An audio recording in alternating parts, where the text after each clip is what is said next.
adını anarsam dilim lal olsun, dilim lal olsun. Varsın da koynuna bir yılan girsin, şaşırdım yolumu Allah kahretsin. Allah kahretsin, Allah kahretsin, şaşırdım yolumu Allah kahretsin. Allah kahretsin, Allah kahretsin, şaşırdım yolumu Allah kahretsin.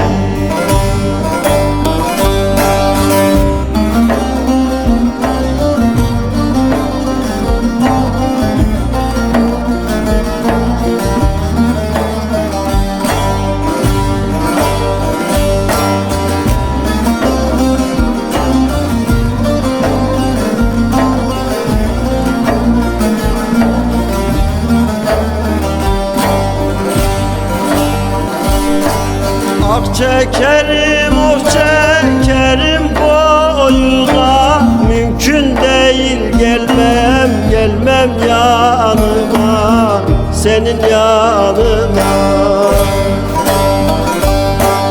Bir kılçıklı domuz girsin yuvana, neyleyeceğim şaştım Allah kahretsin.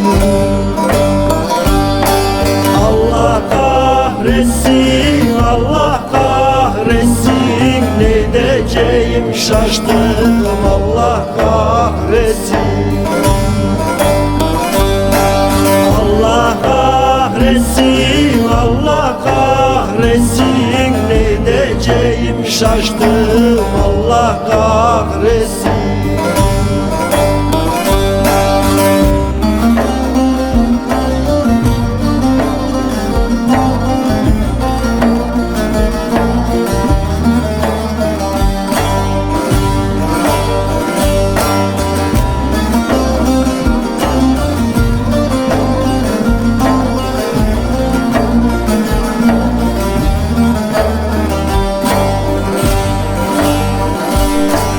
Kavga bitmez, küfür düşmez dilinden, Ozan Mehmet neler çekti elinden, senin elinden. Dava bitti, sevgim gitmezse elimden, aklımı yitirdim Allah kahretsin. Allah kahretsin, Allah kahretsin, aklımı yitirdim Allah kahretsin.